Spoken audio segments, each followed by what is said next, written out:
ಲೆಕ್ಕ ಪರಿಶೋಧನೆ 2025-26ನೇ ಸಾಲಿನ ಮಹಿಳಾ ಮಕ್ಕಳ ಗ್ರಾಮ ಸಭೆ ಡಾಕ್ಟರ್ ಬಿಆರ್ ಅಂಬೇಡ್ಕರ್ ಭವನ ದೊಮ್ಮಸಂದ್ರ ಗ್ರಾಮ ಪಂಚಾಯಿತಿ ವತಿಯಿಂದ ಆಯೋಜನೆ ಮಾಡಲಾಯಿತು. ಗ್ರಾಮ ಸಭೆಯ ಸುರಕ್ಷತೆ ಅಭಿವೃದ್ಧಿ ಅಧಿಕಾರಿ ಜ್ಯೋತಿ ಅಧ್ಯಕ್ಷರು ರಾಜಣ್ಣ ವಹಿಸಿದರು. ಗ್ರಾಮ ಸಭೆಯಲ್ಲಿ ಅಧ್ಯಕ್ಷರು ರಾಜಣ್ಣ, ಉಪಾಧ್ಯಕ್ಷರು ಗಿರಿಜಾ, ಸದಸ್ಯರು ಸುರೇಶ್ ಕೆ, ಸಿ ಮುರಳಿ, ಅಭಿವೃದ್ಧಿ ಅಧಿಕಾರಿ ಜ್ಯೋತಿ, ಕಾರ್ಯದರ್ಶಿ ಮಂಜುನಾಥ್ ರೆಡ್ಡಿ, ಪಾಪರೆಡ್ಡಿ, ಶಿವಾನಂದ, ಕಾರ್ತಿಕ್, ಶಿವರುದ್ರ, ಸರ್ಕಾರಿ ಶಾಲೆಯ ಮಕ್ಕಳು, ಅಂಗನವಾಡಿ ಶಿಕ್ಷಕರು, ಗ್ರಾಮಸ್ಥರು, ಸಾರ್ವಜನಿಕರು ಭಾಗವಹಿಸಿದರು.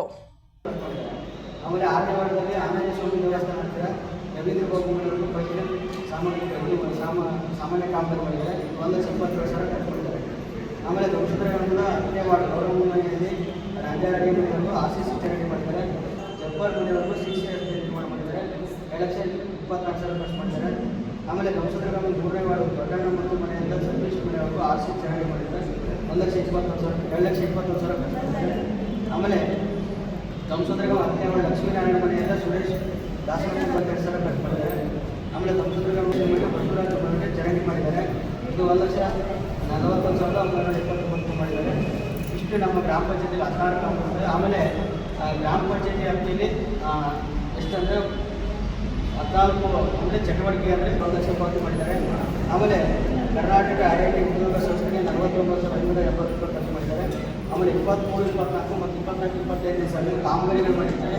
ಆ ಕಾಮಗಾರಿಗಳಲ್ಲಿ ಕಟಾಯಿಸಿದಂಥ ತೆರಿಗೆ ಮತ್ತು ರಾಯಲ್ಟಿ, GST, SGST, CPF ಮತ್ತು ಕಟಾಯಿಸಿರುತ್ತೆ. ಅದನ್ನು ಆ ಸರ್ಕಾರಕ್ಕೆ ಮರುಪಾವತಿ ಮಾಡ್ತಾರೆ ಟ್ಯಾಕ್ಸ್. ಅದು ನಮಗೆ 1,26,830 ಖರ್ಚು ಮಾಡಿದ್ದಾರೆ. ಒಟ್ಟು 39,3,592 ಖರ್ಚು ಮಾಡಿದ್ದಾರೆ. ಯಾವಾಗಂದರೆ 24-25 ಸಾಲ 60% ಅಂತಾರೆ. 60% ಏನು ಮಾಡಬೇಕಪ್ಪ ಅಂದರೆ 50-50 ಕುಡಿ ನೀರು ಮತ್ತು ನೈರ್ಮಲ್ಯ ಸಂಪರ್ಕ ತಗೋಬೇಕು. 40% ಏನಂದರೆ ಎಸ್ಕ್ರೋ ಬಿಲ್ಲು, ಆಮೇಲೆ ವಿಕಲಚೇತನ 5%, ಆಮೇಲೆ ಇತರೆ ಸಾಮಾನ್ಯ ಕಾಮಗಾರಿಗೂ ಇತರೆ ರಿಪೇರ್ ಆಗಿಗೂ ತಗೊಳ್ಳೋಕೆ ಅವಕಾಶ ಇದೆ 40%. ಆಮೇಲೆ ನಿಮ್ಮ ಇದೇನು ಹೇಳ್ತಂದರೆ ಶಾಲಾ ಅಂಗನವಾಡಿ ಕಟ್ಟಡಗಳಾಗಿರ್ಬೋದು, ಶಾಲಾ ಮಕ್ಕಳಿಗೆ ಕುಡಿಯುವ ವ್ಯವಸ್ಥೆಗಳಾಗಿರ್ಬೋದು, ಶೌಚಾಲಯ ನಿರ್ಮಾಣ ಮಾಡೋಕ್ಕೆ ಅವಕಾಶ ಇದೆ. ನಿಮ್ಮ ಏನು ಆಹ್ವಾನಗಳಿದ್ದಾವೆ ಅದನ್ನು ಅರ್ಜಿಯನ್ನು ಕೊಡಿ. ಅರ್ಜಿ ಕೊಟ್ಟ ನಂತರ ಏನಪ್ಪ ಅಂದರೆ ನಮ್ಮ ಗ್ರಾಮ ಪಂಚಾಯತ್ ಅಭಿವೃದ್ಧಿ ಅಧಿಕಾರಿಗಳು ಏನು ಮಾಡ್ತಾರಪ್ಪ ಅಂದರೆ ಅದನ್ನು ಪ್ರಯೋಜನ ಇಟ್ಕೊಂಡ್ಬಿಟ್ಟು ಅದಕ್ಕೆ ಕೊಡೋಕ್ಕೆ ಅವಕಾಶ ಇದೆ. ಶಾಲಾ ಕಟ್ಟಡಗಳು ಎಲ್ಲ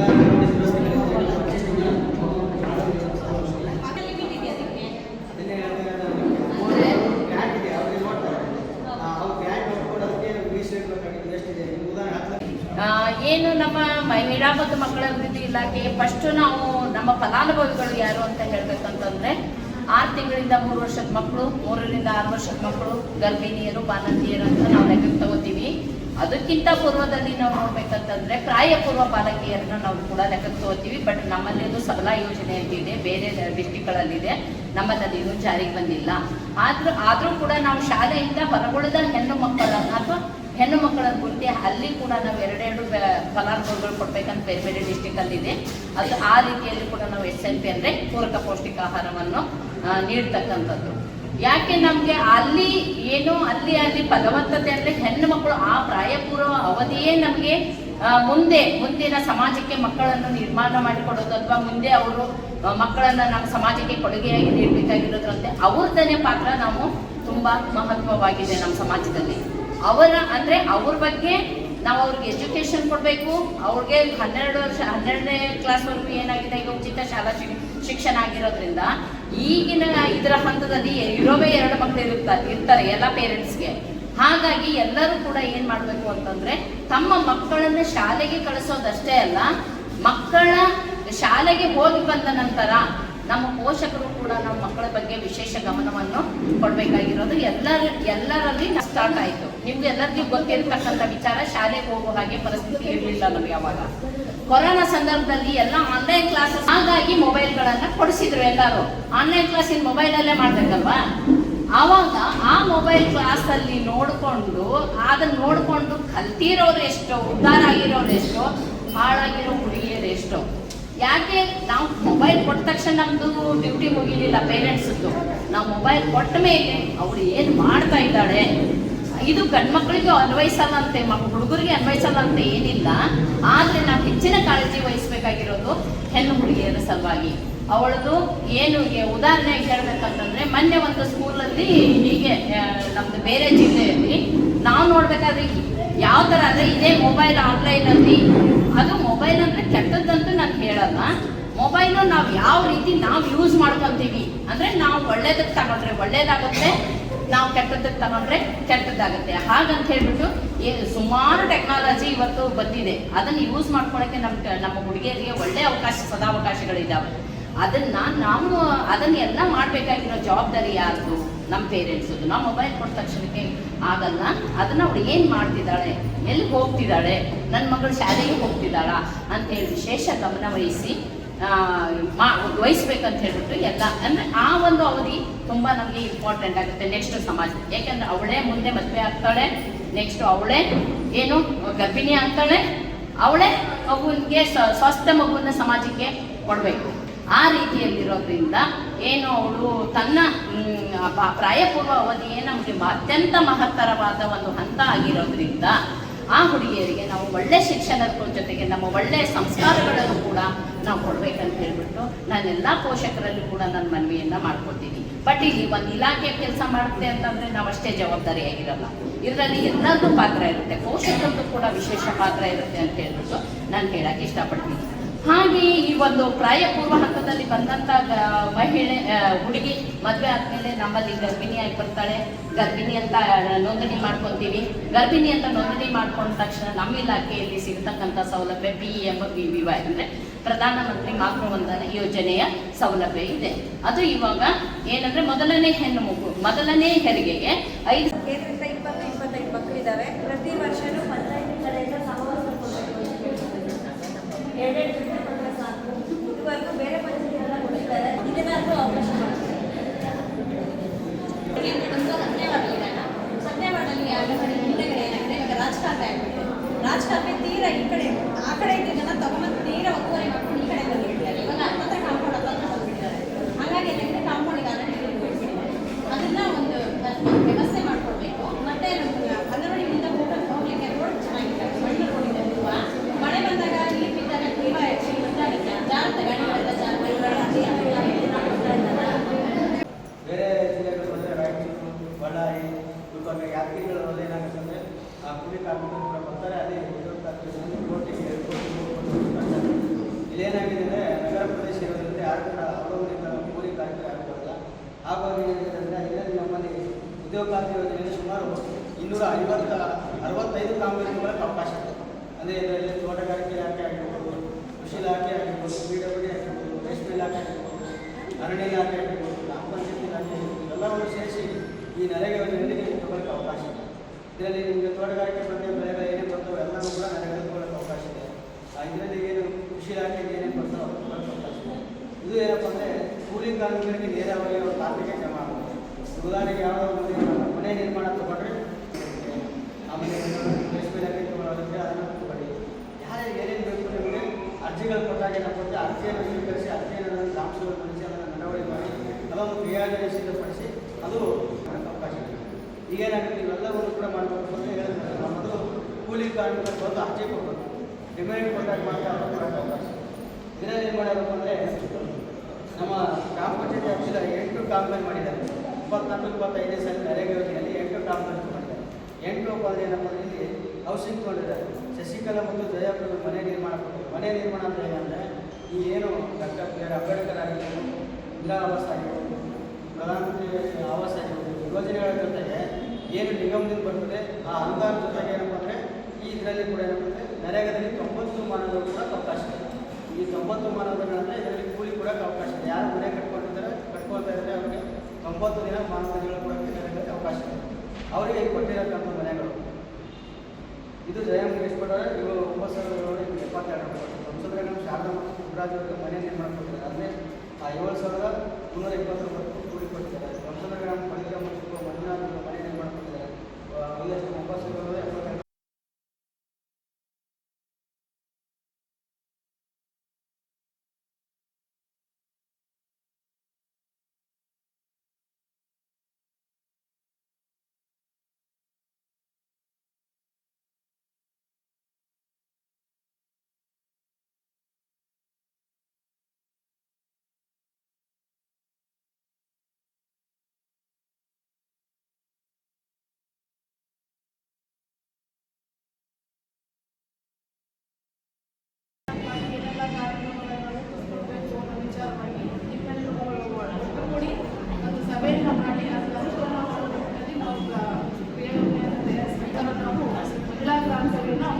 ವಿಶೇಷವಾಗಿ. ಹಾಗೂ ಮಕ್ಕಳ ಗ್ರಾಮ ಸಭೆ, ಪ್ರತಿ ವರ್ಷ ಮಕ್ಕಳ ಗ್ರಾಮ ಸಭೆಯನ್ನು ನಾವು ಕೊಡಬೇಕು. ಮಕ್ಕಳ ಅಹವಾಲುಗಳನ್ನ ನಾವು ಸ್ವೀಕರಿಸಬೇಕು. ಅದನ್ನು ಹಂತ ಹಂತವಾಗಿ ಅವ್ರು ಏನು ಅಹವಾಲುಗಳು ಕೊಟ್ಟಿರ್ತಾರೆ ಅವನ್ನೆಲ್ಲವನ್ನು ಕೂಡ ನಾವು ಅನುಷ್ಠಾನ ಮಾಡೋದಕ್ಕೆ ಕ್ರಮ ಕೈಗೊಳ್ಳಬೇಕು ಪಂಚಾಯತಿಯಿಂದ. ಆ ಉದ್ದೇಶಕ್ಕೋಸ್ಕರ ನಾವು ಮಕ್ಕಳ ಗ್ರಾಮ ಸಭೆಯನ್ನು ಕೂಡ ಹಮ್ಮಿಕೊಂಡಿದ್ದೀವಿ. ಮೊದಲನೇದಾಗಿ ನಾವು ಈ ಕಾರ್ಯಕ್ರಮವನ್ನು ಪ್ರಾರ್ಥನೆಯೊಂದಿಗೆ ಪ್ರಾರಂಭ ಮಾಡ್ತಾ ಇದ್ದೀವಿ. ಪ್ರಾರ್ಥನೆಯನ್ನು ನಮ್ಮ ಗೋದಾವರಿಯನ್ನು ಮಾಡಬೇಕು ಅಂತ ಒಂದೊಂದು ಅಂಗನವಾಡಿಯಿಂದ ತಗೊಂಡು ಕ್ಲಿಯರ್ ಮಾಡಿಸ್ಕೊಡ್ತೀವಿ ನಾವು. 3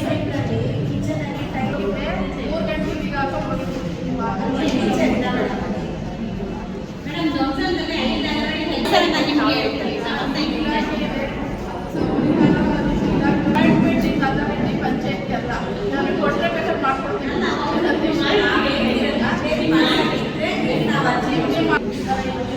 ಆಗ್ಬೋದಾ? ಬೇರೆದೆಲ್ಲ ನಿಮ್ಗೆ ಏನೇನೆಲ್ಲ ಸಣ್ಣಪುಟ್ಟನೆ ಇದಾವಲ್ಲ ವೆಹಿಕಲ್ ಕೊಟ್ಟಿರ್ತೀವಿ. ನೆಕ್ಸ್ಟ್ ಪೇ ಸೇರಿಸ್ಕೊಳ್ಳೋವಾಗ ಆದ್ಯತೆಯಿಂದ ಸೇರಿಸ್ಕೊಂಡಿರ್ತೀವಿ. ನೆಕ್ಸ್ಟ್ ಇಯರ್ ಯೋಜನೆ ಮಾಡ್ತೀವಲ್ಲ ಅವ್ರು ಸೇರಿಸ್ಬಿಟ್ಟಿರ್ತೀವಿ. ಮಕ್ಕಳ ಹಾಗೂ ಮಹಿಳೆಯರ ಒಂದು ಗ್ರಾಮ ಸಭೆಯನ್ನು ಇವತ್ತು ಇಲ್ಲಿ ಆಯೋಜಿಸಿರ್ತೀವಿ. ಈ ಸಭೆಯಲ್ಲಿ ಅವ್ರದ್ದೇ ಆದಂತಹ ಪ್ರಾಬ್ಲಮ್ಸ್ಗಳನ್ನ ಏನು ಕುಂದುಕೊರತೆಗಳಿರ್ತವೆ ಅವುಗಳನ್ನ ಇಲ್ಲಿ ನಮ್ಮ ಪಂಚಾಯತಿ ಮುಖಾಂತರವಾಗಿ ನೀವು ಏನು ಹೇಳ್ತೀವಿ ಅದನ್ನೆಲ್ಲ ಬರ್ಕೊಂಡು ಅದನ್ನ ನಮ್ಮ ಕೈಯಲ್ಲಿ ಎಷ್ಟಾಗ್ತೈತೋ ಅದನ್ನ ಬಗೆಹರಿಸೋ ಒಂದು ಜವಾಬ್ದಾರಿಯಾಗಿ ನಾವು ಇಡ್ತೀವಿ. ಯಾಕೆ ಅಂತ ಹೇಳಿದ್ರೆ ನೀವು ಏನು ಮಾತಾಡಿಲ್ಲ ಅಂದರೆ ನಮಗೇನು ಅರ್ಥ ಆಗಲ್ಲ.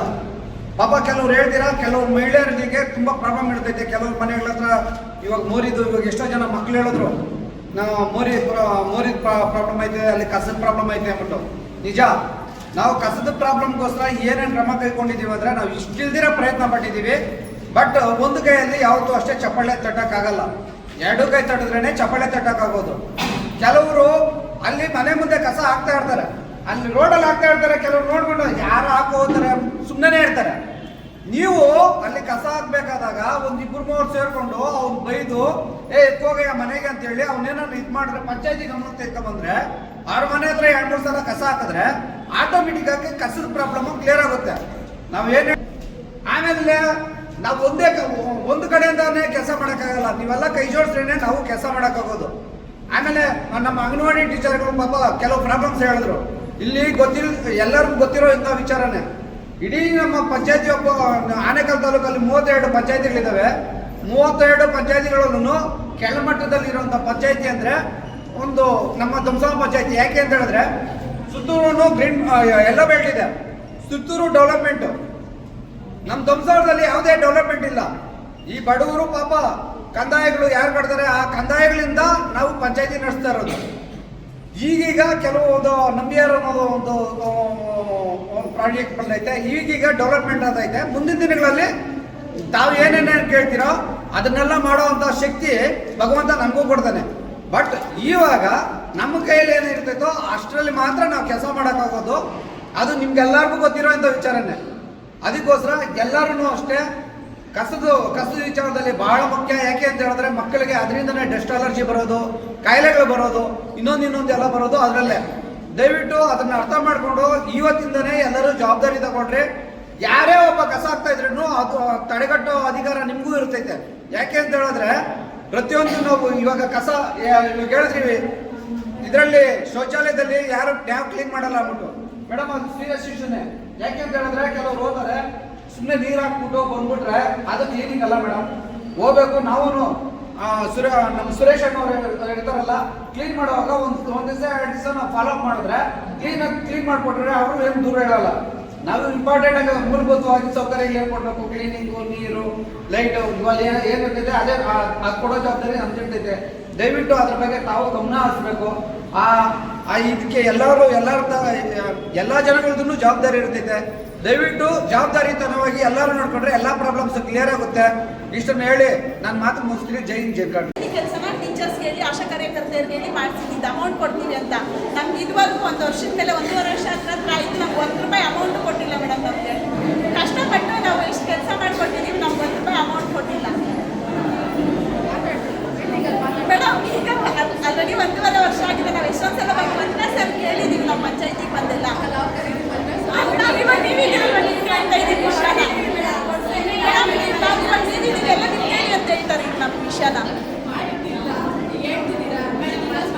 ನಾವು ಮಾಡಿರೋರೆಲ್ಲ ಅದೆಲ್ಲ ರಿಪೋರ್ಟ್ ಎಲ್ಲ ನಿಮ್ಮ ಪಂಚಾಯತ್ ಆಫೀಸಲ್ಲಿ ಇದೆ ನೋಡಿ ಮೇಡಮ್. ಅಂದ್ರೆ ದಯವಿಟ್ಟು ಅದನ್ನ ಈ ವೇದಿಕೆಯಲ್ಲಿ ನೀವು ತಿಳಿಸಿದ್ರೆ ಅದನ್ನ ರೈಟಿಂಗ್ ಮಾಡ್ಕೊಂಡು ನಿಮ್ಮ ಆದಷ್ಟು ಬಗೆಹರಿಸೋದಕ್ಕೆ ಪ್ರಯತ್ನ ಪಡ್ತೀವಿ ಪಂಚಾಯತಿ ಕಡೆಯಿಂದ. ಅದನ್ನೆಲ್ಲ ನಾವೆಲ್ಲ ಪಟ್ಟಿ ಮಾಡ್ಕೊಂತೀವಿ.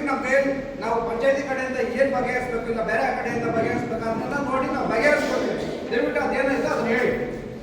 ಮಕ್ಕಳು ಮಾತಾಡ್ಬೇಕು, ನಿಮ್ಗೋಸ್ಕರ ನಡೆಸ್ತಾ ಇರೋದು, ಮತ್ತೆ ಮಹಿಳೆಯರಿಗೂ ನಡೆಸ್ತಾ ಇರೋದು. ಮಹಿಳೆಯರಿಗೂ ಪ್ರಾಬ್ಲಮ್ಸ್ ಏನಾಯ್ತು ಅಂದ್ರೆ ದಯವಿಟ್ಟು ಮಹಿಳೆ ಅದಕ್ಕಿಂತ ಕಠಿಣ ಆಗಿದೆ ಇವಾಗ ನಾವು ಅದನ್ನ ಮಾಡಿಸೋದು.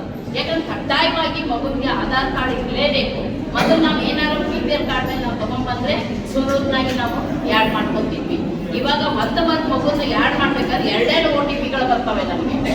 ಹಾಗಾಗಿ ನಾವೇನ್ ಮಾಡ್ತಿದ್ದೀವಿ, ಆ ಫಲಾನುಭವಿ ಯಾವುದೇ ಫಲಾನುಭವಿ ಬಿಟ್ಟು ಹೋಗಬಾರ್ದು ಅನ್ನೋದಕ್ಕೆ ನಾವು ಅಂಗನವಾಡಿ ಕಾರ್ಯಕರ್ತೆಯನ್ನೇ ಕರೆಸಿ ಸಂಬಂಧಪಟ್ಟ ಕಾರ್ಯಕರ್ತೆಯರನ್ನ ನಾವು ಮಾಡಿಸ್ಕೊಂತ ಇದ್ದೀವಿ. ಇದು 18 ವರ್ಷ ಆಗೋದೇ ಸೇಫ್. ಆದ್ರೆ ಇಲ್ಲಿ ಏನ್ ಬದಲಾವಣೆ ಆಗಿದೆ ಅಂದ್ರೆ ಅಲ್ಲಿ ನಮಗೆ 1 ಲಕ್ಷ ಒಂದೇ ಸಲ ನಾವು ಅಮೌಂಟ್ ಇಡೋದು, ಇದು ವರ್ಷ 3,000 ರೂಪಾಯಿನ ಸರ್ಕಾರ ಹಾಕೊಂಡು ಹೋಗ್ತಿದೆ. ಅದೇ ಒಂದು ನೀವು ಅಕೌಂಟಿಗೂ ಕೂಡ ನೀವು ಪೇರೆಂಟ್ಸ್ಗಳು ಕೂಡ ಹಾಕೊಂಡ್ರು ಏನು ತಪ್ಪಿಲ್ಲ. ಯಾಕಂದ್ರೆ ನಮ್ದು ಡಿಪಾರ್ಟ್ಮೆಂಟ್ ಬಂದೇ ಬರುತ್ತಿರ್ತೈತೆ. ಜೊತೆಗೆ ನೀವು ಕೂಡ ಅದಕ್ಕೆ ಹಾಕಿದ್ರೆ ಏನು ಸಮಸ್ಯೆ ಆಗಲ್ಲ. ಅಲ್ಲಿ ಏನಿತ್ತು, ಭಾಗ್ಯಲಕ್ಷ್ಮಿಯಲ್ಲಿ ತಂದೆ ಮರಣ ಹೊಂದಿದ್ರೆ ನಾವು ಮರಣ ಪರಿಹಾರ ಭತ್ಯೆ ಕೊಡ್ತಿದ್ವಿ, ಡೆತ್ ಕ್ಲೈಮ್ ಅಂತ ಬರ್ತಿತ್ತು. ಇಲ್ಲಿ ಇದರಲ್ಲಿ ಇದು ಸೆಂಟ್ರಲ್ ಟ್ಯಾಗ್ ಆಯ್ತು ಸ್ಕೀಮು. ಹಾಗಾಗಿ ಅದು ಇಲ್ಲಿ ನಾವು ಕೊಡಕ್ಕೆ ಅವಕಾಶ ಇಲ್ಲ. ಇಷ್ಟು ನಮ್ದು ಇಲಾಖೆಯಲ್ಲಿ ಇನ್ನೂ ಸುಮಾರು ಹಲವಾರು ಕಾರ್ಯಕ್ರಮಗಳಿದೆ.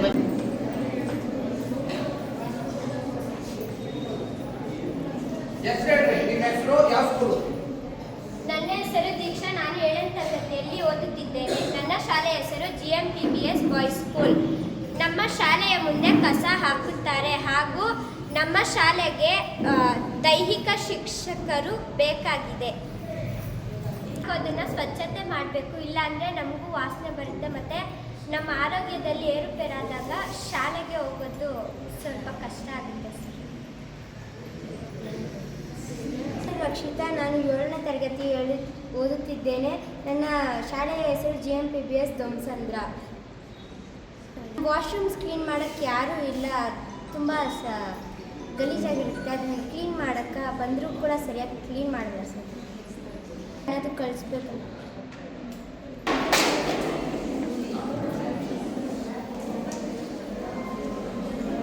16 ವರ್ಷದಿಂದ ಕೆಲಸ ನಿರ್ವಹಿಸ್ತಾ ಇದ್ದೀನಿ.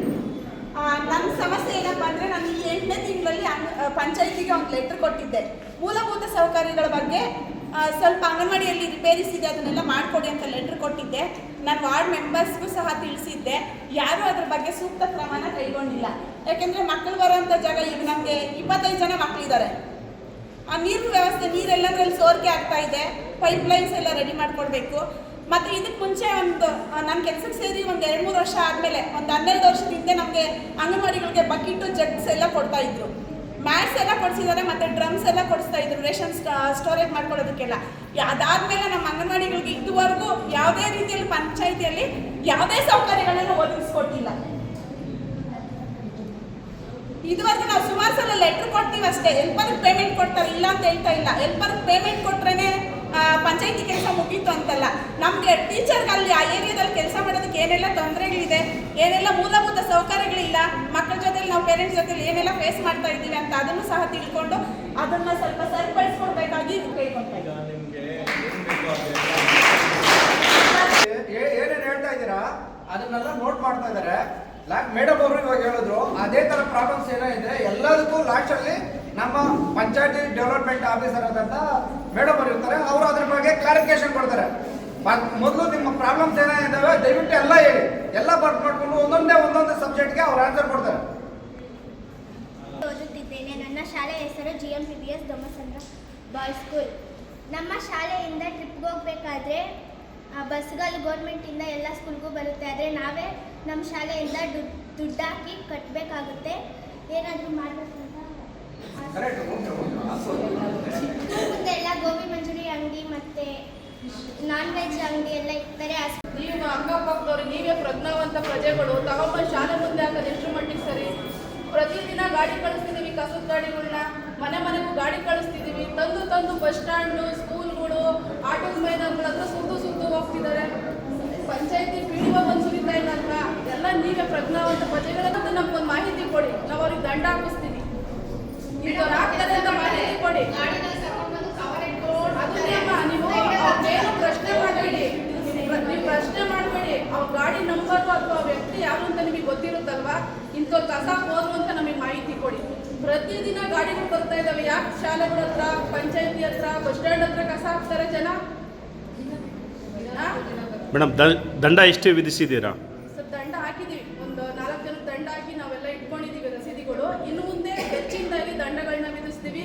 ದಯಮಾಡಿ ಕಸಗಳನ್ನ ಎಲ್ಲಂದ್ರಲ್ಲೇ ಹಾಕ್ಬಾರ್ದು. ನೀವು ಮಕ್ಳುಗಳು ಹೇಳ್ಬೇಕು ನಿಮ್ಮ ಪೇರೆಂಟ್ಸ್ಗಳಿಗೆ, ಎಲ್ಲಂದ್ರಲ್ಲೇ ಕಸಗಳನ್ನ ಹಾಕೋದು ಬೇಡ ಅಂತ. ಶಾಲೆಗಳ ಹತ್ರ ಕಸ ಹಾಕೋದು ನಿಮಗೆ ಗೊತ್ತಿರುತ್ತಲ್ವ ಯಾರು ಹಾಕ್ತಿದ್ದಾರೆ ಅಂತ. ಪಂಚಾಯತಿಗೆ ಒಂದು ಮಾಹಿತಿ ಕೊಡಿಸಿ, ನೀವು ಯಾರು ಹಾಕ್ತಿದ್ದಾರೆ ಕಸ ಅಂತ. ಮುಂದಿನ ಕ್ರಮ ಏನು ಮಾಡಬೇಕು ಅದನ್ನು ನಾವು ಮಾಡ್ತೀವಿ ಪಂಚಾಯತಿಯಿಂದ. ಎಲ್ಲ ದಂಸತ್ರ ಗ್ರಾಮದಲ್ಲಿ ಇನ್ನೊಂದ್ಸರಿ ಮನವಿ ಮಾಡ್ಕೊಳ್ತಿದ್ದೀನಿ, ಎಲ್ಲ ಪ್ರಜ್ಞಾವಂತ ಪ್ರಜೆಗಳಿದ್ದೀರಾ, ಎಲ್ಲ ಮಕ್ಳುಗಳಿದ್ದೀರಾ, ನಿಮ್ಮ ಪೇರೆಂಟ್ಸ್ಗಳಿಗೆ ಹೇಳಿ ಕಸಗಳನ್ನ ಎಲ್ಲಂದ್ರೆ ಅಲ್ಲೇ ಹಾಕ್ಬಾರ್ದು. ಮುಂದಿನ ದಿನಗಳಲ್ಲಿ 500 ರೂಪಾಯಿ ದಂಡ ವಿಧಿಸ್ತೀವಿ ನಾವು.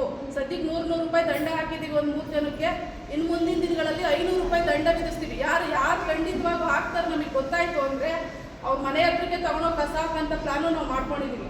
ಯಾರು ಕಸ ತಂದಲ್ಲಿ ಹಾಕ್ತಾರೆ ನಮ್ಮ ಗಮನಕ್ಕೆ ಬಂದರೆ ಅದೇ ಕಸ ತಗೊಂಡೋಗಿ ಅವ್ರ ಮನೆ ಮುಂದಕ್ಕೆ ಹಾಕ್ತೀವಿ. ಆಯ್ತಾ? ಇದೊಂದು ವಿಚಾರ ಹೇಳ್ತೀನಿ. ಕಸದ ಸಮಸ್ಯೆ ನಿಮ್ಗೆ ಯಾರು ಮಕ್ಕಳು ಸ್ಕೂಲ್ಗಳ ಹತ್ರ ಆಗ್ತಿದ್ದಾರೆ, ಅಂಗನವಾಡಿ ಹತ್ರ ಆಗ್ತಿದ್ದಾರೆ, ಮಾಹಿತಿ ಕೊಡಿ ನಮಗೆ. ನಮ್ಮ ಪಂಚಾಯತಿಯಿಂದ ಎಲ್ಲ ಪ್ರಯತ್ನ ಮಾಡ್ತಿದ್ದೀವಿ. ನಮ್ಮ ಅಧ್ಯಕ್ಷರಿದ್ದಾರೆ, ಸದಸ್ಯರುಗಳಿದ್ದಾರೆ, ಎಲ್ರಿಗೂ ಗೊತ್ತು. ಗಾಡಿಗಳು ಕಳಿಸ್ತಾ ಇದ್ದೀವಿ. ಎಷ್ಟು ರಾಶಿ ತಂದು ಬಸ್ ಸ್ಟ್ಯಾಂಡಲ್ಲಿ ಸುರಿದು ಹೋಗ್ತಿರೋದು ದಿನನಿತ್ಯ ತುಂಬಿಸ್ತಾ ಇದ್ದೀವಿ.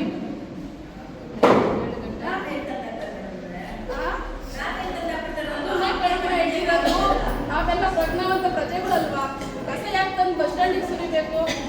ಗಾಡಿ ಬಂದ ಗಾಡಿಗೆ ಹಾಕ್ಲಿ ಬಿಡಿ. ಇನ್ನು ಟೈಲ್ಸ್ ಹಾಕಿಸ್ಬೇಕು ಅಂತ ಹೇಳಿದ್ರಿ ಗರ್ಲ್ಸ್ ಸ್ಕೂಲ್ನವರು. ಅದನ್ನು ನೆಕ್ಸ್ಟ್ ನಾವು ಸಾಮಾನ್ಯ ಸಭೆಯಲ್ಲಿ ಚರ್ಚೆ ಮಾಡ್ತೀವಿ. ನಮ್ಮ ಪಂಚಾಯತಿ ಸಭೆಯಲ್ಲಿ ಚರ್ಚೆ ಮಾಡಿ ಅದನ್ನು ಕ್ರಿಯಾಯೋಜನೆ ತಯಾರಿಸ್ಕೊಳ್ಳೋದಕ್ಕೆ ನಾವು ಪ್ರಯತ್ನ ಮಾಡ್ತೀವಿ.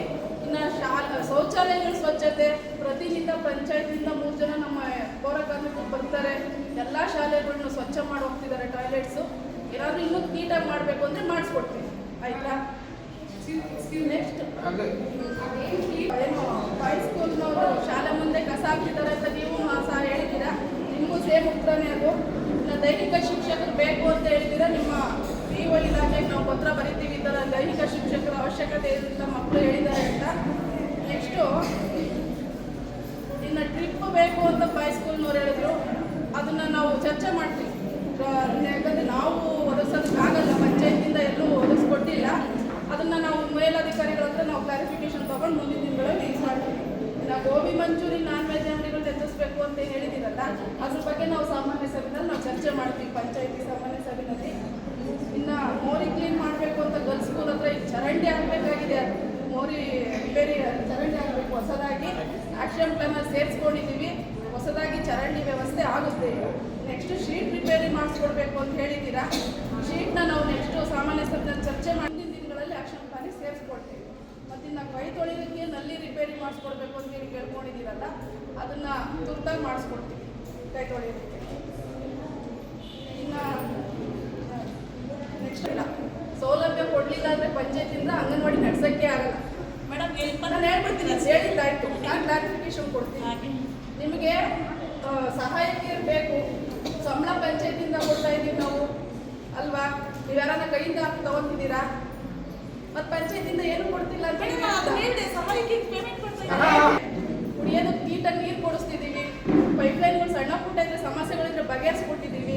ಆಯಿತಾ? ಇನ್ನೂ ನಾನೇ ಹೇಳಿದ್ದೀನಿ, ಮೂಲಭೂತ ಸೌಕರ್ಯಗಳಿದ್ರೆ ಏನಾದರೂ ಪಟ್ಟಿ ಮಾಡಿಕೊಡಿ, ಆಕ್ಷನ್ ಪ್ಲಾನಲ್ಲಿ ಸೇರಿಸ್ಕೊಳ್ತೀವಿ. ನಮ್ಮ 4ನೇ ವಾರ್ಡ್ ಮೆಂಬರ್ ಕೂಡ ಹೇಳಿದ್ದೀನಿ, ಮುರಳಿ ಅವ್ರಿಗೆ. ಇನ್ನೊಬ್ರು ನಿಮ್ಮ ವಾರ್ಡ್ಗಳಲ್ಲಿ ಏನೇನು ಸಮಸ್ಯೆ, ಶಾಲೆ ಅಂಗನವಾಡಿದು ಏನೇ ಇದ್ರು ಫಸ್ಟ್ ಅದನ್ನು ಆದ್ಯತೆ ಮೇಲೆ ತಗೊಳ್ರಿ. ಸ್ಕೂಲು ಅಂಗನವಾಡಿದು ಚೆನ್ನಾಗಿದ್ದರೆ ನಾವು ಊರು ಚೆನ್ನಾಗಿ ಇಟ್ಕೊತೀವಿ ಅಂತ ನಾನು ನಿಮಗಿನ್ನ ಚೆನ್ನಾಗಿ ನನಗೆ ಶಾಲೆಗಳ ಬಗ್ಗೆ ಅಂಗನವಾಡಿಗಳ ಬಗ್ಗೆ ಆಸಕ್ತಿ ಇದೆ. ಮುಂದಿನ ದಿನಗಳಲ್ಲಿ ಮಾಡಿಸೋಣ ಆಗುತ್ತೆ ಏನೇ ಸಮಸ್ಯೆಗಳು ಇದ್ದರೂ ಕೂಡ. ಆಮೇಲೆ ಮಕ್ಳಿಗೆ ಸಮವಸ್ತ್ರ ಕೊಡಿಸ್ಬೇಕು ಅಂತ ಕೇಳ್ಕೊಂಡಿದ್ದೀರಾ. ಚರ್ಚೆ ಮಾಡ್ತೀವಿ, ಮೀಟಿಂಗಲ್ಲಿ ಚರ್ಚೆ ಮಾಡ್ತೀವಿ. ನಮ್ಮ ಅಧ್ಯಕ್ಷರು ಸದಸ್ಯರ ಜೊತೆ ಚರ್ಚೆ ಮಾಡಿ ಅದನ್ನೇನು ಆಗಬೇಕು ಅನ್ನೋದ್ರ ಬಗ್ಗೆ ಕ್ರಮ ಕೈಗೊಳ್ತೀವಿ. ಇನ್ನು ಅಂಗನವಾಡಿ ಕಾಂಪೌಂಡ್ ರಿಪೇರಿ ಆಗಬೇಕು ಅಂತ ಕೇಳ್ಕೊಂಡಿದ್ದಾರೆ 10ನೇ ವಾರ್ಡ್ನವರು. ಅದನ್ನು ಕೂಡ ನಾವು ಚರ್ಚೆ ಮಾಡ್ತೀವಿ ಮೀಟಿಂಗಲ್ಲಿ. ಮತ್ತು ಇನ್ನು 4ನೇ ವಾರ್ಡಿಂದೆಲ್ಲ ಆಲ್ಮೋಸ್ಟ್ ಇನ್ನು ಸ್ವಲ್ಪ ಇದೆ.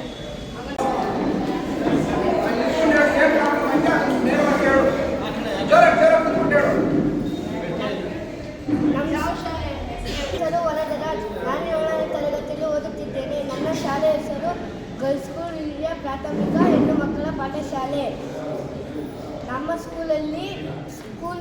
ಕಸ ಹಾಕುತ್ತಾರೆ.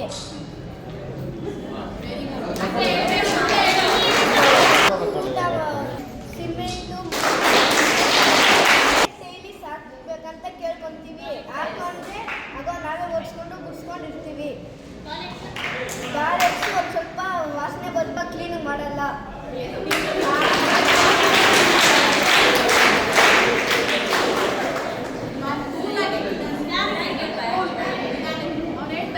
ಕಸ ಗುಡಿಸ್ಬೇಕಂದ್ರೆ ಅಡುಗೆ ಮಾಡೋದು ಊಟ ಮಾಡೋಕ್ಕೂ ನಮ್ಗೆ ಕ್ಲಾಸಲ್ಲಿ ಕಸ ಗುಡ್ಸೋಕ್ಕೂ ಒಂದು ಸ್ವಲ್ಪ ಅವ್ರಿಗೆ ಕಷ್ಟ ಆಗುತ್ತೆ. ಅದಕ್ಕೆ ಇನ್ನೊಬ್ರು ನಮ್ಮ ಕ್ಲಾಸ್ಗಳನ್ನ ಕಸ ಗುಡ್ಸೋಕ್ಕೆ ಇನ್ನೊಬ್ರು ಬೇಕು.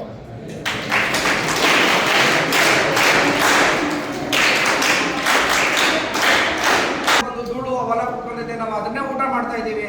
ಮತ್ತೆ ನಾವು ಅಡುಗೆ ಮಾಡಬೇಕಾದಾಗ ಕಸ ಗುಡಿಸ್ಬೇಕು, ಅಲ್ಲಿ ನಾವೇ ಗುಡಿಸ್ಬೇಕಾಗುತ್ತೆ. ಅದಕ್ಕೆ ಬೇರೆ ಜ್ಞಾನ ಇನ್ನೊಬ್ರು ಕೊಡ್ರಿ ಅಂತ ಹೇಳ್ತಾ ಇದ್ದೀವಿ. ನಮ್ಮ ಅಧ್ಯಕ್ಷ ಇದ್ದಾರೆ, ಅದನ್ನು ಬಗೆಹರಿಸಿ ಅದನ್ನೇನು ಮುಂದೆ ಏನು ಕ್ರಮ ತೆಗೆದುಕೋಬೇಕು ಅದ್ರ ಬಗ್ಗೆ ಎಲ್ಲ ನಾವು ತಿಳ್ಕೊಂತೀವಿ.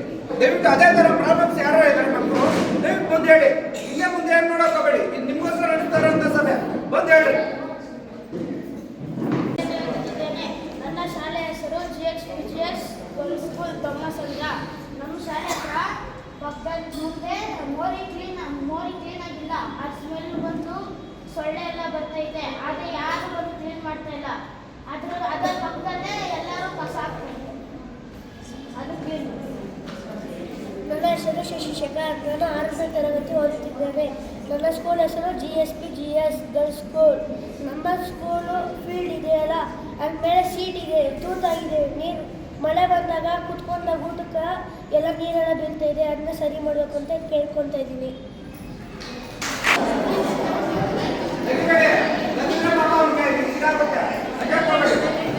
ನನ್ನ ಹೆಸರು ದೀಪಕ್. ನಾನು 7ನೇ ತರಗತಿಯಲ್ಲಿ ಓದುತ್ತಿದ್ದೇನೆ.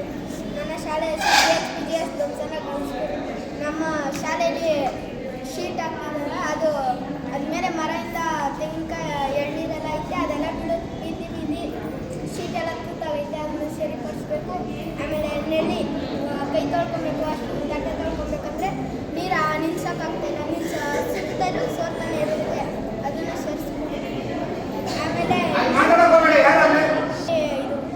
ಮೋರಿ ತೆಗ್ದೈತೆ, ಇದು ಓಪನ್ ಎಲ್ಲ ಐತೆ, ಅದು ಮುಚ್ಚಿಲ್ಲ. ಅದರಲ್ಲಿ ಕಸ ನಾಯಿಗೆ ಇದು ಓಡಾಡುತ್ತೆ. ಅದರಲ್ಲೇ ಹಂಗೆ ಸ್ಕೂಲ್ ಒಳಗಡೆ ಎಲ್ಲ ಬರುತ್ತೆ. ಅದನ್ನು ಕ್ಲೀನ್ ಮಾಡಬೇಕು.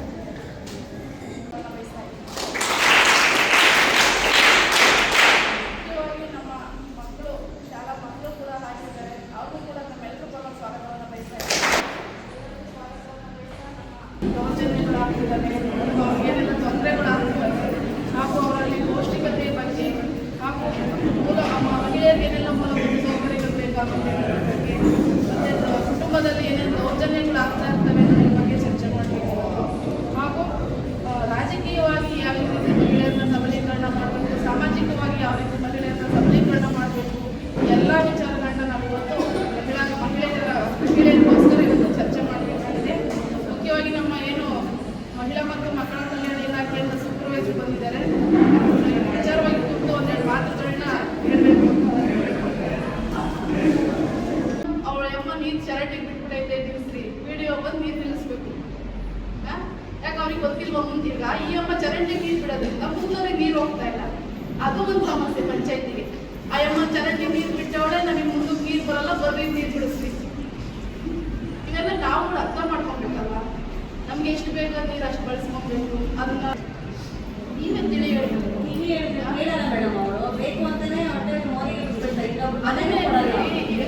ಮೋರಿಗೆ ಬಿಡ್ತಾವ್ರೆ ಅನ್ನೋ ಸಮಸ್ಯೆ ಆಯ್ತಾ. ಇದು ಮುಖ್ಯವಾಗಿ ನನಗೆ ಪಂಚಾಯತಿಗಳಲ್ಲಿ ಬರ್ತಾ ಇರೋ ಸಮಸ್ಯೆಗಳು ಇವೇ ಕಂಪ್ಲೇಂಟ್ಸ್. ಆ ಅಮ್ಮ ನೀರು ಚರಂಡಿ ಬಿಡ್ತಾವಳೆ, ನಮಗೆ ಅದಕ್ಕೆ ಆ ವ್ಯವಸ್ಥೆನ ಮುಖ್ಯವಾಗಿ ಅಂಗನವಾಡಿ ಅವರಿಗ ನೀವು ಇದು ತಿಳಿಸ್ಬೇಕು. ನಿಮ್ಮ ತಾಯಂದ್ರ ಸಭೆ ಮಾಡ್ತಿರಲ್ಲ, ಅವತ್ತಿನ ದಿನ ತಿಳಿಸ್ಬೇಕು. ಸ್ವಲ್ಪ ಗಮನಕ್ಕೆ ತರಬೇಕು ಮಹಿಳೆಯರಿಗೆ. ಯಥೇಚ್ಛವಾಗಿ ನೀರು ಪೋಲ್ ಮಾಡಿದ್ರೆ ಇರೋದೇ 3 ಜನ ವಾಟರ್ ಧ್ವಂಸಮದಲ್ಲಿ 13 ವಾರ್ಡ್ ಇದ್ದಾವೆ. 3 ಜನಕ್ಕೆ ಬೆಲ್ ನೀರು ಬಿಡಿಸ್ತಿದ್ದೀವಿ ನಾವು. ಎಷ್ಟು ಕಷ್ಟ ಇದೆ ಪಾಪ. ಆ ಎಪ್ಪರು ನೀರು ಬಿಟ್ಕೊಂಬಂದ್ರೆ ನೀರು ಬಂದಿದ್ದೆಲ್ಲ ಚರಂಡಿಗೆ ಬಿಟ್ಬಿಡೋದು. ಇದು ಮುಖ್ಯವಾಗಿ ಸಮಸ್ಯೆ. ಆಮೇಲೆ ಒಂದೊಂದು ಮನೆಗೆ 2, 3 ನಲ್ಲಿ ಹಾಕೊಂಡ್ಬಿಡೋದು. ಯಥೇಚ್ಛವಾಗಿ ನೀರಿಂದ ಮುಖ್ಯವಾಗಿ ಸಮಸ್ಯೆಗಳು. ಅದನ್ನು ದಯಮಾಡಿ ನಿಮ್ಮ ಅಂಗನವಾಡಿ ಸಭೆಗಳಲ್ಲಿ ಮಹಿಳೆಯರಿಗೆ ತಿಳಿಸ್ಕೊಡ್ಬೇಕು. ಎಷ್ಟು ಬೇಕೋ ಅಷ್ಟು ನೀರನ್ನ ಬಳಸ್ಕೋಬೇಕು. ಯಥೇಚ್ಛವಾಗಿ ನೀರು ಪೋಲಾಗೋದನ್ನು ತಡೆಗಟ್ಟಬೇಕು. ಇದನ್ನು ನೀವು ಸಭೆಗಳಲ್ಲಿ ದಯಮಾಡಿ ತಿಳಿಸ್ಕೊಡಿ ಎಲ್ಲ ಅಂಗನವಾಡಿಯವರು. ಹಾಗೆ ಹೇಳ್ದಂಗೆ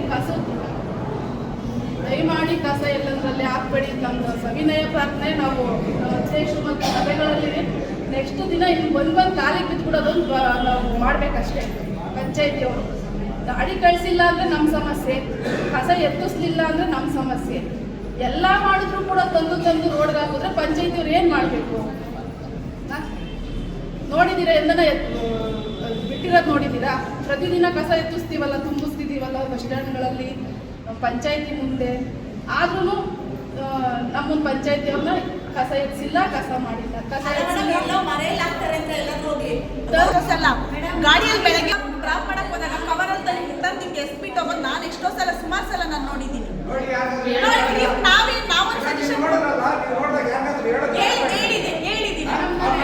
ಅವ್ರೇನು ಕೇಳಲ್ಲ, ಬಾಡಿಗೆ ಮನೆಯವರು ಏನು ಕೇಳಲ್ಲ. ಮೇಡಮ್, ನೀವು ಅದಕ್ಕೆ ಬದಲು ಒಂದು CC ಕ್ಯಾಮ್ರಾ ಹಾಕ್ಸಿದ್ರೆ ಪಂಚಾಯತಿಯಿಂದ ಒಳ್ಳೇದಲ್ಲ. ಗೌರ್ಮೆಂಟ್ ಹಾಸ್ಪಿಟ್ಲ್ ಹತ್ರ ಈ ಕಡೆ ಕಸ ಮೇನ್ ಪಾಯಿಂಟ್ ಪಂಚಾಯತಿ ಮುಂದ್ಗಡೆ ಮೇನ್ ಪಾಯಿಂಟ್ ಫೋಕಸ್ ಮಾಡಿ. ಬಸ್ ಸ್ಟ್ಯಾಂಡು ಎಲ್ಲ ರೋಡ್ ಆಲ್ಮೋಸ್ಟ್ ಅಲ್ವಾ ಅಧ್ಯಕ್ಷರೇ, ಒಂದು ಇಬ್ಬರೇ ಮಾಡ್ಕೊಂಡ್ಬಿಡೋಣ ಪ್ಲಾನ್. ಹೋಗ್ಬಿಟ್ಟು ಕಾಲಿಗೆ ಬಿಡೋಣ, ಕಸ ಏನು ವ್ಯವಸ್ಥೆ ಇಲ್ಲ. ಹಂಗಾಗೋಗ್ಬಿಟ್ಟಿದೆ ನಮ್ಮ ಪರಿಸ್ಥಿತಿಗಳು. ದಯಮಾಡಿ ನಿಮ್ಮ ಅಕ್ಕಪಕ್ಕದವ್ರಿಗೆ ಹೇಳಿ ಕಸ ಎಲ್ಲದರಲ್ಲಿ ಹಾಕಬೇಡಿ. ಪಂಚಾಯತಿ ಗಾಡಿ ಬರುತ್ತೆ, ಗಾಡಿಗೆ ಹಾಕಿ ಕಸನ. ಆಮೇಲೆ ನಿಮ್ಮ ಗಮನಕ್ಕೆ ಬಂದರೆ ನೀವೇನು ಪ್ರಶ್ನೆ ಮಾಡಬೇಡಿ. ಅವ್ರನ್ನ ನಿಮ್ಮ ಜಗಳಕ್ಕೆ ಬಂದುಬಿಡ್ತಾರೆ. ನಮಗೆ ಮಾಹಿತಿ ಕೊಡಿ ಪಂಚಾಯತಿಯವರು. ಆ ಕಸ ತಗೊಂಡೋಗಿ ಅವ್ರ ಮನೆ ಮುಂದೆ ಈಗಾಗಲೇ ಕಸ ಎತ್ತೋದಕ್ಕೆ 3.5 ಲಕ್ಷ ರೂಪಾಯಿ ಕಾಂಟ್ರಾಕ್ಟ್ ಕೊಟ್ಟಿದ್ವಿ. ಒಂದು ತಿಂಗಳಿಗೆ 3.5 ಆಮೇಲೆ ನಿಮಗೆ ಅಂಗನವಾಡಿಗೆ ಏನೇನು ಬೇಕು ಆ ಮೆಟೀರಿಯಲ್ಲು ನೀವು ಲಿಸ್ಟ್ ಕೊಡಿ, ನಾವು ಕೊಡಿಸ್ತೀನಿ.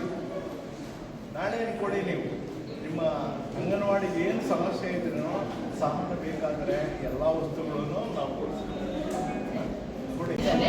ಅದಕ್ಕಿಂತ ಕಠಿಣ ಆಗಿದೆ ಇವಾಗ ನಾವು ಅದನ್ನ ಮಾಡಿಸೋದು. ಯಾಕಂದ್ರೆ ಕಡ್ಡಾಯವಾಗಿ ಮಗುವಿಗೆ ಆಧಾರ್ ಕಾರ್ಡ್ ಇರಲೇಬೇಕು. ಮತ್ತು ನಾವು ಏನಾದ್ರು BPL ಕಾರ್ಡ್ ಮೇಲೆ ನಾವು ತಗೊಂಡ್ಬಂದ್ರೆ ಸುಲಭನಾಗಿ ನಾವು ಆ್ಯಡ್ ಮಾಡ್ಕೊತಿದ್ವಿ. ಇವಾಗ ಒಂದು ಮಗುನ ಆ್ಯಡ್ ಮಾಡ್ಬೇಕಾದ್ರೆ 2 OTPಗಳು ಬರ್ತವೆ ನಮಗೆ. ಹಾಗಾಗಿ ನಾವೇನ್ ಮಾಡ್ತಿದ್ದೀವಿ, ಆ ಫಲಾನುಭವಿ ಯಾವುದೇ ಫಲಾನುಭವಿ ಬಿಟ್ಟು ಹೋಗಬಾರ್ದು ಅನ್ನೋದಕ್ಕೆ ನಾವು ಅಂಗನವಾಡಿ ಕಾರ್ಯಕರ್ತೆಯನ್ನೇ ಕರೆಸಿ ಸಂಬಂಧಪಟ್ಟ ಕಾರ್ಯಕರ್ತೆಯರನ್ನ ನಾವು ಮಾಡಿಸ್ಕೊಂತ ಇದ್ದೀವಿ. ಇದು 18 ವರ್ಷ ಆಗೋದೇ ಸೇಫ್. ಆದ್ರೆ ಇಲ್ಲಿ ಏನ್ ಬದಲಾವಣೆ ಆಗಿದೆ ಅಂದ್ರೆ, ಅಲ್ಲಿ ನಮಗೆ 1 ಲಕ್ಷ ಒಂದೇ ಸತಿ ನಾವು ಅಮೌಂಟ್ ಇಡೋದು. ಇದು ವರ್ಷ 3,000 ರೂಪಾಯಿನ ಸರ್ಕಾರ ಹಾಕೊಂಡು ಹೋಗ್ತಿದೆ. ಅದೇ ಒಂದು ನೀವು ಅಕೌಂಟಿಗೂ ಕೂಡ ನೀವು ಪೇರೆಂಟ್ಸ್ಗಳು ಕೂಡ ಹಾಕೊಂಡ್ರು ಏನು ತಪ್ಪಿಲ್ಲ.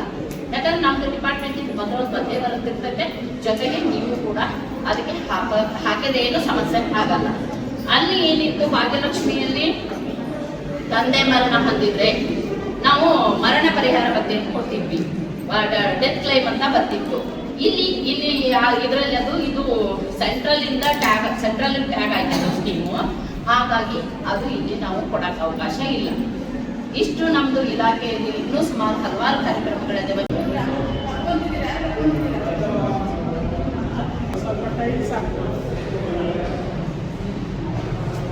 ಸಮಸ್ಯೆಗಳನ್ನ ನಾವು ಸೇರಿಸ್ತೀವಿ. ಇವತ್ತು ಮಹಿಳೆಯರು ಮತ್ತು ಮಕ್ಕಳು ಇಷ್ಟೊಂದು ವಿದ್ಯಾಭ್ಯಾಸ ಮಾಡಿದ್ದೀರಾ ಅಂದರೆ ಬಹಳ ವಿಚಿತ್ರವಾದ. ನಾವು ಇಷ್ಟು ಹೀನಾಯಕವಾಗಿತ್ತು ನಮ್ಮ ಎಜುಕೇಷನ್ ಅಂದರೆ, ಅಷ್ಟು ಕಷ್ಟವಾಗಿತ್ತು. ಅಂಥದ್ದನ್ನು ಇವತ್ತು ಸುಲಭವಾಗಿ ನಮಗೆ ಇವತ್ತು ಮಹಿಳೆಯರು ಮತ್ತು ಮಕ್ಕಳು ವಿದ್ಯಾಭ್ಯಾಸ ಮಾಡ್ತಾ ಇದ್ದೀವಲ್ಲ, ಇದಕ್ಕೆ ಮುಖ್ಯ ಕಾರಣ ಅಂದರೆ ನಾವು ಮೂಲ ಪುರುಷರು ಜ್ಯೋತಿ ಫುಲೆ. ಮುಖ್ಯವಾಗಿ ಮಹಿಳೆಯರು ವಿದ್ಯಾಭ್ಯಾಸ ಮಾಡಬೇಕಾದ್ರೆ ಜ್ಯೋತಿ ಫುಲೆಯವರೇ ಕಾರಣ. ಅವರು ಮಿಸ್ಸಸ್ಸು ಮತ್ತು ಜ್ಯೋತಿ ಫುಲೆ ಬಹಳಷ್ಟು ಶ್ರಮವಹಿಸಿ ಬ್ರಿಟಿಷ್ ಸರ್ಕಾರಕ್ಕೆ ಒತ್ತಿಕೊಟ್ಟು ಅವರು ಒತ್ತಾಯಿಸಿ ಅವರು ಈ ಮಕ್ಕಳು ಮತ್ತು ಮಹಿಳೆಯರಿಗೆ ಶಿಕ್ಷಣ ಕೊಟ್ಟಂಥ ಪ್ರಥಮ ಮಹಾಪುರುಷ ಅಂದರೆ ಜ್ಯೋತಿ ಫುಲೆ. ಅವರನ್ನು ನಾವು ಇವತ್ತು ಸ್ಮರಣೆ ಮಾಡಬೇಕು. ಇವತ್ತು ನಮಗೆ ನಾನಾದ ಜ್ಯೋತಿಯನ್ನು ಕೊಟ್ಟಿದ್ದಾರೆ ನಮ್ಮ ಭಾರತ ದೇಶ. ಮಹಿಳೆಯರಿಗೆ ಒಂದು ಮಹಿಳೆಗೆ ಒಂದು ಮನೆಯಲ್ಲಿದ್ದರೆ ಜ್ಯೋತಿ ಇದ್ದರೆ ಮನೆ, ಆ ಮನೆ ಇವತ್ತು ಪ್ರಪಂಚ ನಮ್ಮ ನಾಗರಿಕತೆ ಧರ್ಮ ಉಳಿಬೇಕಾದ್ರೆ ಮಹಿಳೆಯರೇ ಮೂಲ ಕಾರಣ ನಮ್ಮ ದೇಶದಲ್ಲಿ. ಆದ್ದರಿಂದ ಅನಾಗರಿಕೆಯನ್ನು ತೊಲಗಿಸಿ ನಾಗರಿಕತೆಗೆ ದಾರಿ ತೋರಿಸಿದಂತಹ ಮಹಿಳೆಯರು ಇವತ್ತು ಭಾಗವಹಿಸಿದ್ದೀರಾ. ನಿಮ್ಮೆಲ್ಲರ ಅಹವಾಲನ್ನು ಇಲ್ಲಿ ಕೊಟ್ಟಿದ್ದೀರಾ, ಭಾಳ ವಿಚಾರವನ್ನು ತಿಳಿಸಿದ್ದೀರಾ. ಆದರೆ ಮಕ್ಕಳು ಇವತ್ತು ನಿಮ್ಮ ಮಕ್ಕಳು ಎಲ್ಲ ದೊಡ್ಡದಾಗಬೇಕಲ್ಲ, ಮಡಕೆ ಒಂದು ಕೈಯು ಮಡಕೆಯಲ್ಲೇ ಗೊತ್ತಾಗಬೇಕಾದ್ರೆ ಅಂತ ಅಂಗನವಾಡಿ ಮೇಡಮ್ಗಳು ಬಹಳ ಚಿಕ್ಕ ಮಕ್ಕಳಿಗೆ ಮಕ್ಕಳನ್ನು ಕೈನನ್ನು ಜ್ಞಾನ ಮಾಡುವ ಒಂದು ಭಾಗ್ಯ ಅವರು ಸಿಕ್ಕಿದೆ. ಇವತ್ತು ನಿಮ್ಮಿಂದ ಎಷ್ಟೋ ಸಾವಿರ ಮಕ್ಕಳು ಇವತ್ತು ಇದ್ದಾರೆ. ಅವರೆಲ್ಲರೂ ಒಳ್ಳೆ ದಾರಿ ದೀಪವನ್ನು ತೋರಿಸ್ತಾರೆ. ಅದು ಯಾವುದು ಕರ್ತವ್ಯ ಆಗ್ತಿರ್ತಾರೋ ಅಂಥವ್ರು ನಾವು ಯಾವತ್ತೂ ವಿವರಣೆ ಮಾಡಬೇಕು. ಮಕ್ಕಳು ಸಹ ನೀವು ಒಳ್ಳೆ ಎಜುಕೇಷನ್ ಪಡಿಬೇಕು, ಒಳ್ಳೆ ಜ್ಞಾನ ಪಡಿಬೇಕು. ಇವತ್ತು ಸಮಾಜ ಆರ್ಥಿಕವಾಗಿ ಪ್ರಗತಿ ಮುಂದೆ ಭಾರತ ದೇಶ ಸುಮಾರು ಹಿಂದಿನ ಕಾಲದಲ್ಲಿ 54ನೇ ರಾಷ್ಟ್ರ ಆಗಿದ್ದು ಮಹಾರಾಷ್ಟ್ರ ಭಾರತ ಅಂಥದ್ದು ಇವತ್ತು 4ನೇ ಸ್ಥಾನದಲ್ಲಿ ಪ್ರಗತಿ ಹೊಂದಿದೆ ನಮ್ಮ ಭಾರತ ದೇಶ ಅಂತ ಪರಿಸ್ಥಿತಿ ಇದೆ. ನಾವೆಲ್ಲರೂ ಜ್ಞಾನವಂತರಾಗಬೇಕು, ಹೆಚ್ಚು ವಿದ್ಯಾವಂತರಾಗಬೇಕು. ಮಕ್ಕಳಿಗೆ ಇರುವಂಥವರು ಮತ್ತು ನಾಗರಿಕತೆಯನ್ನು ಬೆಳೆಸಬೇಕು ಮತ್ತು ದೇಶದ ಅಭಿವೃದ್ಧಿಗೊಳಿಸಬೇಕು. ನಮ್ಮ ಶಾಲೆ ಹೆಸರು GMPBS ದೊಮ್ಮಸಂದ್ರ. ಸೋಮವಾರ ಇಲ್ಲಿ ಸಂತೆ ನಡೆಯುತ್ತಲ್ಲ, ಅಲ್ಲಿ ಬಸ್ ಬರಲ್ಲ, ನಾವು ದೂರದಿಂದ ಅಲ್ಲಿಂದ ನಡ್ಕೊಂಡ್ಬರ್ಬೇಕು.